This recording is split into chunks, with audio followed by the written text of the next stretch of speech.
আসসালামু আলাইকুম। ফেনী কুকিং চ্যানেলের পক্ষ থেকে সবাইকে ধন্যবাদ। আজকে আমরা একটা মজার জিনিস বানাবো, মুরগির গিলা কলিজা। আমরা যেখানে মুরগি কাটি, অনেকেই গিলা কলিজাটাকে আমরা মুরগি যিনি কেটেছেন ওনাকে দিয়ে চলে আসি। আমরা যদি ওনাকে দিয়ে না এসে, অথবা আমাদের বাসায় যিনি কাজ করেন ওনাকে দিয়ে দিই, আমরা ওনাকে না দিয়ে ওনাকে ওখানে রেখে না আসে এটা যদি আমরা একটু বাসায় নিয়ে আসি তাহলে কেমন হয়? এই যে দেখুন, আজকে আমরা এটাকে কীভাবে প্রসেসিং করে সুন্দর একটা তরকারি আমরা করে খেতে পারি। আর কলিজার মধ্যে তো অনেক পুষ্টিগুণ থাকে, মাথার মধ্যে মগজ থাকে। আমরা সেটাকে অবহেলা না করে একটু প্রসেসিং করে সুন্দর একটা খাবার আমরা পরিবেশন করতে পারি আমাদের সন্তানদেরকে। আমরা একটা পাইপেন নিয়েছি, আমরা পাইপেনে তেল গরম করে নিয়েছি, আমরা পরিমাণ মতো লবণ দিয়ে দিয়েছি, এক বাটি পেঁয়াজ আমরা দিয়ে দিয়েছি, আমরা চুলার আঁচটাকে একটু বাড়িয়ে দিয়েছি।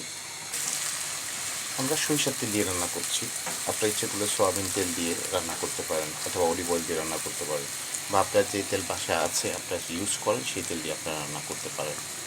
এখন আমরা দিয়ে দিব 1 চামচ আদা বাটা, দিয়ে দিয়েছি 1 চামচ রসুন বাটা।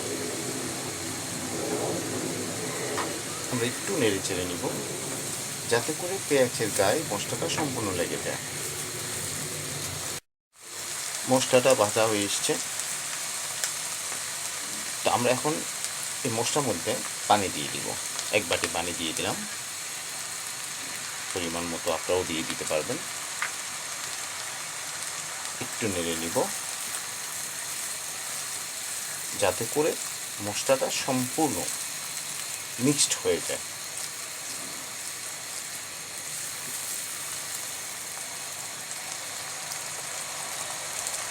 এখন আমরা দিয়ে দিব 1 চামচ হলুদ,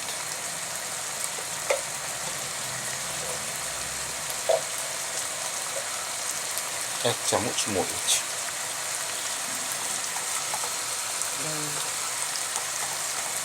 এখন দিয়ে দিব 1 চামচ ধনিয়ার গুঁড়া,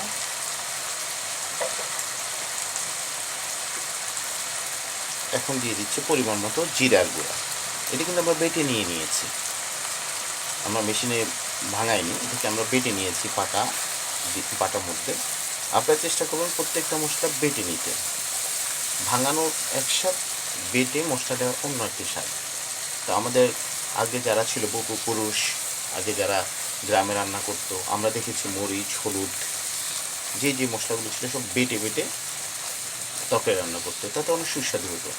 এখন প্রযুক্তির সাথে তাল মিলিয়ে আমরা চলতে গিয়ে দেখা যাচ্ছে আমরা সব মেশিনে চুড়াই ব্লেন্ডার করি, তাতে মিহি হয় না, না হওয়ার কারণে অনেক সময় তরকারি স্বাদ হয় না। তো আমরা চেষ্টা করবো সবসময় বেটে তরকারি রান্না করতে, যদিও অনেকের পক্ষে সম্ভব না, তারপর আমরা চেষ্টা করব আমাদের পরিবার পরিজনকে ভালো জিনিস খাওয়াতে। আমরা আগে যত মশলা মিশিয়েছি, এখন আরও কিছু উপকরণ দিয়ে দিব। এখানে আছে এলাচ, দারচিনি, তেজপাতা, যাতে তরকারিটার মধ্যে ফ্লেভার হয়। তা আমরা একটু নেড়ে নিব।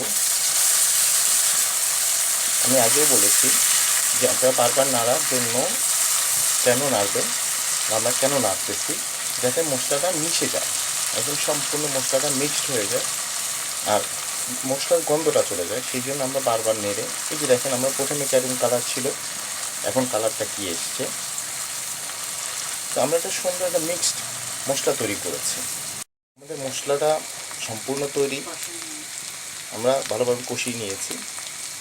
দেখেন কালারটা কী এসছে। এখন আমরা দিয়ে দিচ্ছি আমাদের সেই কাঙ্ক্ষিত গিলা কলিজা। এখানে আছে হচ্ছে মুরগির কলিজা, গিলা আর মাথা। কলিজাতে এমনিতেই অনেক পুষ্টিগুণ সমৃদ্ধ, আর মাথাটার মধ্যে মগজ থাকে। এগুলো আমাদের সন্তানকে আমরা খাওয়াতে পারি, আমরা নিজেরাও খেতে পারি।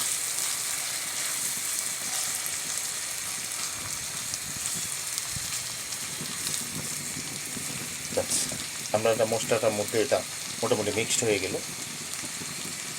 এখন আমরা কিছুক্ষণের জন্য ঢেকে দিব।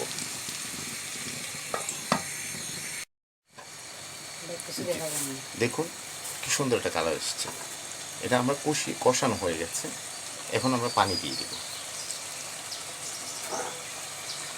এই যে আমরা একটা ফ্রাই প্যানে পানি গরম করে নিয়েছি, একটু খেয়াল করুন ধোঁয়া উঠছে। আমরা গরম করে নিয়েছি পানিটা, তো আমরা এখন পানিটা দিয়ে দিব। আপনারা ঠিক যতটুকু করবেন ঠিক ততটুকু পরিমাণ পানি দিয়ে দেবেন। এই যে আমরা পানি দিয়ে দিলাম।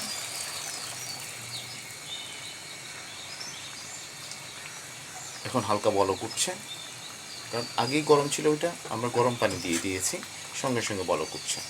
আপনারা একটু খেয়াল করবেন, সুন্দর একটা কালার এসছে। আমরা একটু নেড়ে চেড়ে নিলাম।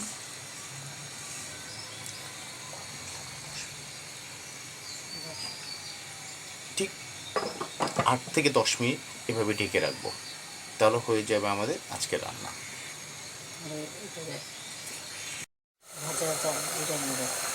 আমরা 10 মিনিট এভাবে জাল দিয়েছি। এখন আমরা কিছু জিরার গুঁড়া দিয়ে দিব, আর একটু ঢেকে দিব। ব্যাস হয়ে গেল আমাদের গিলা কলিজা, যেটা হোটেলে আমরা খেয়ে থাকি, কিন্তু আমরা বাসায় তৈরি করি না। আমাদের বাসাটা তো আরও ভালো হওয়ার কথা, সুস্বাদু হওয়ার কথা। আমরা আঁচটা বাড়িয়ে দিয়েছি, এই যে বলক উঠছে।